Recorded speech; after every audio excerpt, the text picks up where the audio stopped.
उपमुख्यमंत्री एकनाथ शिंदे बोलतात, थेट तिकडे जातोय. निर्माण झालेली आहे आणि काल देखील मी स्वतः मराठवाड्यातल्या अनेक जिल्हाधिकाऱ्यांशी बोललो. मला त्या भागातून देखील अनेक फोन आले. त्या भागातले भूम परांडा भागात देखील एक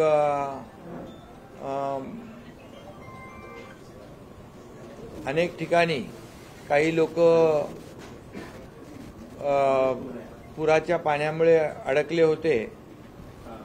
आमचे आमदार तिकडचे तानाजी सावंत यांनी देखील मला फोन केला. तिथल्या अनेक पदाधिकाऱ्यांनी नागरिकांनी देखील फोन केल्यामुळे मी स्वतःच सर्व जिल्हाधिकाऱ्यांशी डिझास्टर मॅनेजमेंट, मुख्य सचिव, त्याचबरोबर NDRF आणि ज्या ज्या ठिकाणी हेलिकॉप्टरने एअरलिफ्ट करण्याची आवश्यकता होती त्या ठिकाणी आर्मीच्या लोकांशी देखील बोललो आणि अनेक ठिकाणी त्या भागातल्या लोकांना मदत झाली.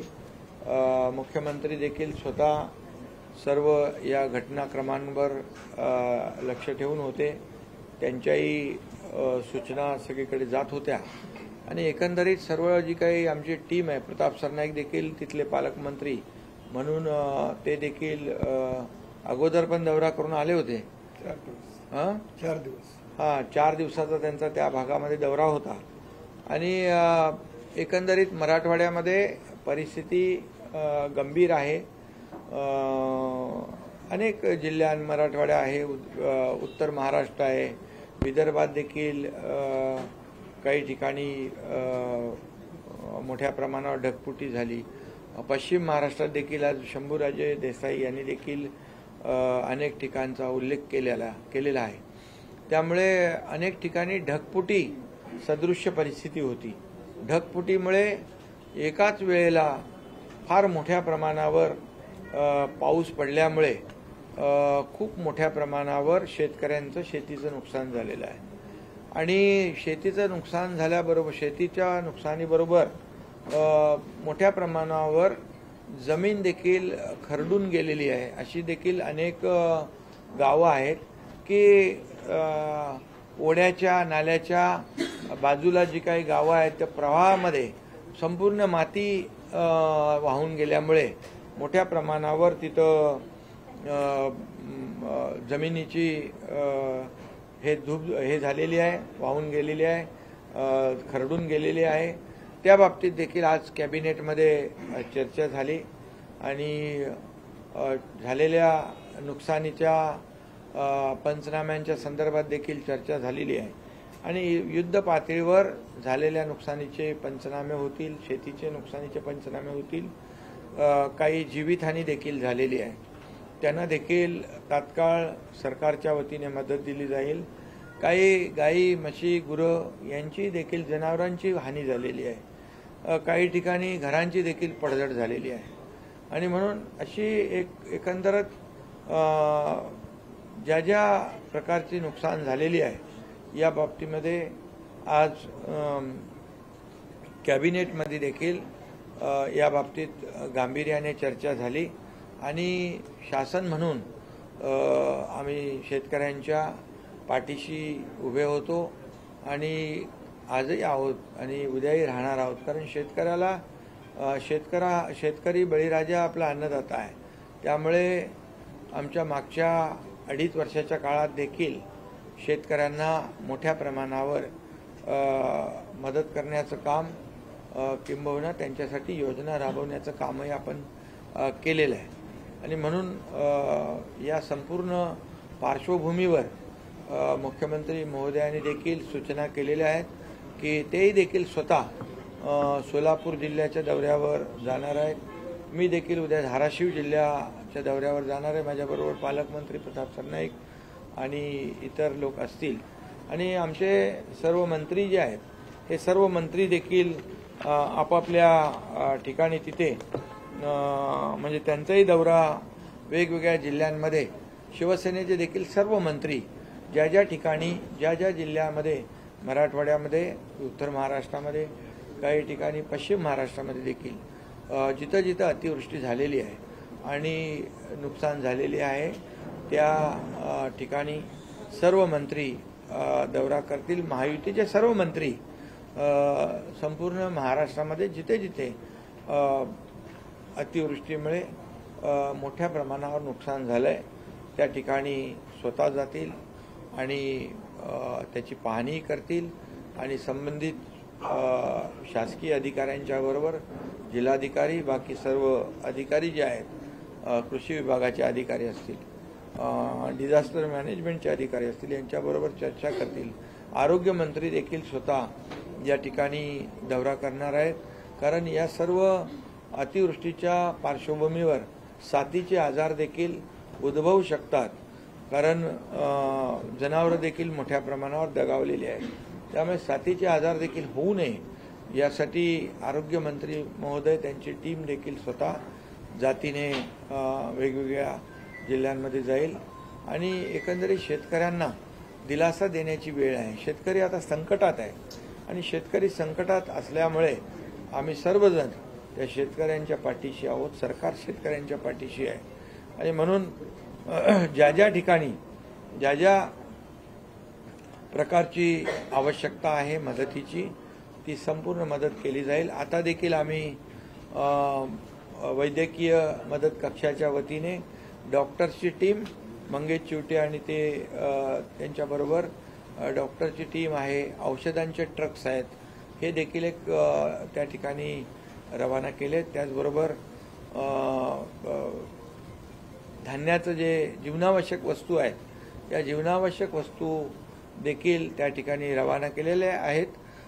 त्यामध्ये जीवनावश्यक वस्तू आहेत म्हणजे अन्नधान्य आहे, त्याचबरोबर म्हणजे सर्व जे काही साखर आहे, पीठ, तांदूळ, तेल, ब्लँकेट, सतरंजी, साड्या आणि लोकांना दररोज जे वापरण्याचे जे काही आपल्या पुरुषांना वापरण्याचे कपडे, भांडी आणि औषधं ही सर्व सामग्री आहे ती देखील मोठ्या प्रमाणावर या ठिकाणी धाराशिव जिल्ह्यामध्ये इतरही जिल्ह्यांमध्ये जिथं जिथं आवश्यकता आहे त्या त्या ठिकाणी तात्काळ मला वाटतं जवळपास आता हे 50-60 ट्रक आता त्या भागात रवाना होतील आणि त्या भागातल्या लोकांना तात्काळ दिलासा जे आहे तो या माध्यमातून मिळेल आणि शासनाची देखील मदत जी तात्काळ मदत जी आहे ती देखील दिली जाईल.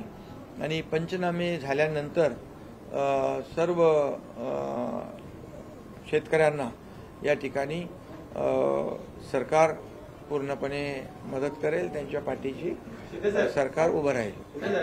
दोन प्रश्न आहेत. एक तर ही आलेली ही आपत्ती जी आहे अतिशय अस्मानी अशी आपत्ती आहे, सरकार ओला दुष्काळ जाहीर करेल का एक, आणि दुसरं म्हणजे गेल्या अनेक महिन्यांपासून अनेक वर्षांपासून शेतकऱ्यांना कर्जमुक्त होण्याच्या संदर्भात ते मागणी करत आहेत, कर्जमुक्तीचा निर्णय सरकार घेईल का? यामध्ये आताच्या संदर्भामध्ये तात्काळ शेतकरी आज संकटात आहे त्यामुळे त्याला तात्काळ मदत देणं आणि जी काही नुकसान झालेली आहे त्याची भरपाई देणं हे याला आम्ही प्राधान्य देतोय. आणि ही पंचनामे देखील युद्ध पातळीवर होऊन दिवाळीपूर्वी या ठिकाणी आता तर दसरा जवळ आला आहे आणि दिवाळीपूर्वी यांना सर्व शेतकऱ्यांना मदत त्यांना पोचती होईल अशा प्रकारची व्यवस्था या ठिकाणी होईल. दुसरा विषय जो आहे कर्जमाफीचा त्यावर देखील सरकार गंभीर आहे आणि त्यावर देखील सरकार योग्य वेळी निर्णय घेऊन तोही निर्णय घेईल. मुख्यमंत्री महोदय स्वतः केंद्राशी संपर्कामध्ये आहेत आणि केंद्राची देखील पथकं या ठिकाणी येतील. केंद्र सरकार देखील नेहमीच आपल्याला मदत करत आलेलं आहे आणि आता यावेळी देखील खूप मोठ्या प्रमाणावर नुकसान झालेलं आहे त्यामुळे आम्ही केंद्र सरकारच्या बरोबर देखील संपर्कात आहोत आणि केंद्राकडून देखील मदत मिळेल, राज्याकडून देखील मदत मिळेल. यावेळेस शेतकऱ्यांना कुठल्याही परिस्थितीत वाऱ्यावर सोडणार नाही. काय म्हणाल? तुम्ही असं म्हणताय की पंचनामे तात्काळ करून मग पैसे दिले जाणार, उद्धव ठाकरे तर थेट म्हणतात की पहिले पैसे अकाउंटला जमा करा आणि मग पंचनामे करा, कारण की शेतकऱ्यांमध्ये अस्मानी संकट पोचलंय. खरं म्हणजे ते पण मुख्यमंत्री होते. मला वाटतं त्यांनी अशा प्रकारचा निर्णय घेतल्याचं माझ्या कधी ऐकिवात नाही आणि म्हणून विरोधी सत्तेमध्ये असताना एक बोलायचं आणि विरोधी पक्षात असताना दुसरं बोलायचं अशी दुटप्पी भूमिका आम्ही कधी घेतलेली नाही, आम्ही घेणार नाही. शेतकऱ्यांच्या बरोबर जे काही शेतकऱ्यांना वाऱ्यावर सोडणार नाही ही भूमिका आमच्या सरकारची आहे आणि त्यामुळे तात्काळ युद्ध पातळी म्हणूनच आम्ही सांगितले, आज अधिकाऱ्यांना आदेश दिलेले आहेत. युद्ध पातळीवर या ठिकाणी पंचनामे झाले पाहिजे आणि युद्ध पातळीवर लोकांना मदत मिळाली पाहिजे. मी मगा ज्यांची घरं पडलेली आहेत, काही जनावरं वाहून गेलेली आहेत, त्यांचा देखील तात्काळ पंचनामा होतोय आणि त्यांना देखील ताबडतोबीने मदत होईल. खासदार ओमराजे निंबाळकर पुराच्या पाण्यात जाऊन मदत करतायत आणि लोक कौतुक देखील करत आहेत. मनसे असेल किंवा युबीडीचे नेते असेल, तुम्ही पण तशाच प्रकारची मदत अनेक वेळा केलेली आहे. तर भले जरी युबीडीचे खासदार असले तरी आता इथे राजकीय पक्षाचा विषय नाही, आता शेतकऱ्यांना मदत करण्याचा विषय. यामध्ये राजकारण करण्याचा विषय कोणी आणता कामा नये. आता शेतकऱ्यावर आसमानी संकट आलेलं आहे, त्याला या संकटातून आपल्याला बाहेर काढण्यासाठी इथं कुठल्याही राजकीय पक्षाचा विषय नाही. जे जे मदत करतायत त्यांना धन्यवादच द्यायला पाहिजे, त्यांचे आभारच मानले पाहिजे की आता हे मदत करणं हे जेव्हा जेव्हा आपण पाहिलं महाराष्ट्रामध्ये जेव्हा जेव्हा संकट येतं तेव्हा सगळी राजकारण बाजूला ठेवून आपण राजकीय हेवेदेवे बाजूला ठेवून आपण शेतकऱ्याच्या पाठीशी उभं राहतो, शेतकऱ्याला मदत करतो. ही आपली संस्कृती आहे. त्यामुळे जे कोणी यामध्ये मदत करतायत, जे कुठल्या पक्षाचे असतील त्यांना मी धन्यवाद देतो.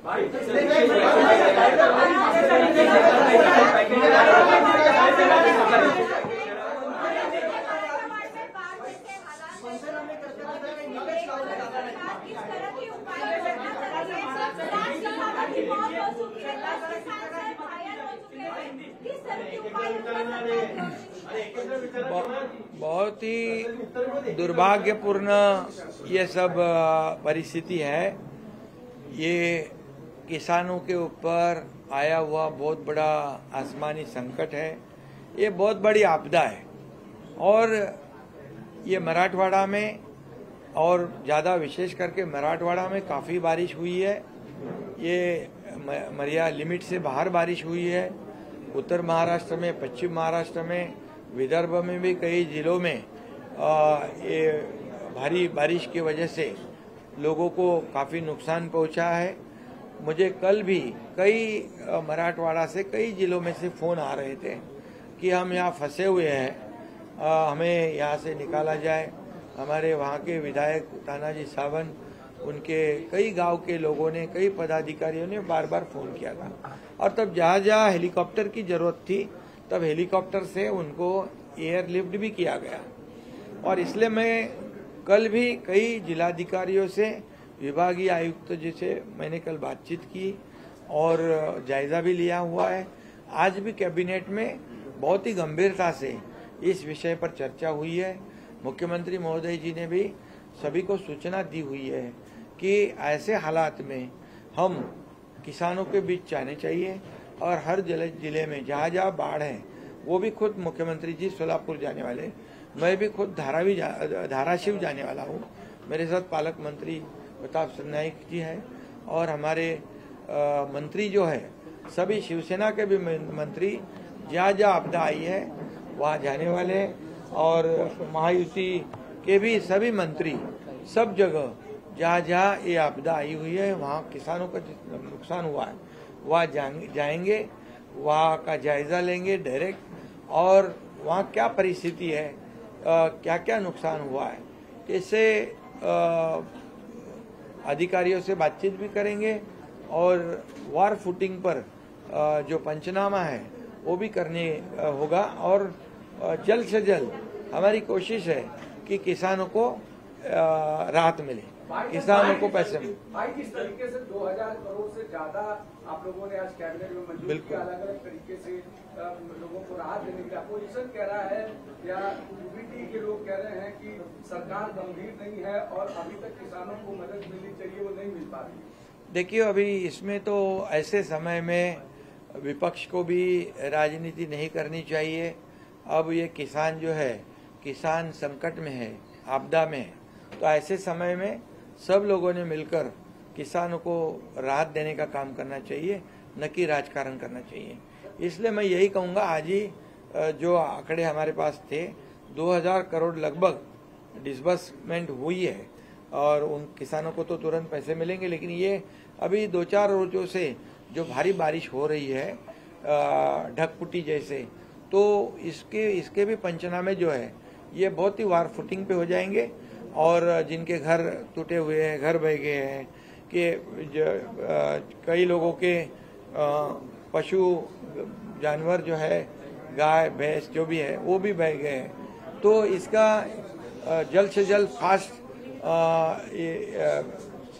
उसके सर्वेक्षण पंचनामा होगा और उन सब लोगों को मदद होगी। हमारी पालक मंत्री प्रताप सरनाईक और हमारी वैद्यकीय कमेटी, वैद्यकीय जो कक्ष है, इन्होंने भी डॉक्टरों की टीम, दवाइयों की टीम और उनको जो रोजाना लगने वाले जीवनावश्यक चीजें हैं उसको भी तुरंत राहत देने के लिए, कपड़े हो, राशन हो, बर्तन हो, तो ये तुरंत सब उनका बेसहारा हो गया है, सब बह गया है। जमीन भी कई जगह पर बह गई है, इससे किसानों का काफी नुकसान है। ये नहीं बाबा मिलिंद जी मिलिंद जी है। भाई 27 एक कुर्सी दे आती भारी बारिश की आशंका जताई गई है, सरकार की तरफ से क्या प्रिकॉशनरी मेजर लिए जा रहे हैं उस क्षेत्र में? नहीं, देखिए, कल तो मैं सब बहुत से जिला अधिकारियों के साथ में संपर्क में था। कहीं पर बारिश हुई थी, कई लोग अटके थे, उनको सुरक्षित जगह पर ले जाने का काम एनडीआरएफ भी कर रहा था, रेस्क्यू टीम भी कर रही थी, कई जगह पर एयरलिफ्ट करने की भी आवश्यकता थी, उसका भी प्रावधान आर्मी के माध्यम से वो भी किया था। और सबसे पहले काम तो लोगों को सुरक्षित जगह पर ले जाना, उसको प्राधान्य दिया था, प्रायोरिटी उसको दी थी। अभी जो नुकसान हुआ है उसको नुकसान के बारे में जो पंचनामे जो है वार फुटिंग में करने की सूचना दी हुई है। आज कैबिनेट में भी मैंने कहा कि गंभीरता से इस पर चर्चा हुई है, क्योंकि ये जो संकट है, ये आपदा बहुत बड़ी है, बड़े पैमाने पर इसमें नुकसान हुआ है। और जब ऐसी आपदा आई तभी हमारी सरकार ने पूरी तरह उनको किसानों को साथ दिया है। इस बार भी किसानों को पूरी तरह सरकार मदत करेगी। धन्यवाद। तर एकनाथ शिंदे आता लवकरच धाराशिवचा दौरा करणार आहे। सरकार शेतकऱ्यांच्या पाठीशी खंबीरपणे उभं असल्याचं शिंदे यांनी म्हटलेलं आहे। तर लवकरात लवकर पूर्ण मदत दिली जाईल। नुकसानीच्या पंचनाम्यांसंदर्भात आदेश दिल्याचं देखील एकनाथ शिंदे यांनी म्हटलेलं आहे। तर 50 ते 60 ट्रक साहित्याचं सामान मदतीसाठी रवाना झालं, अशी माहिती एकनाथ शिंदे यांनी दिली आहे।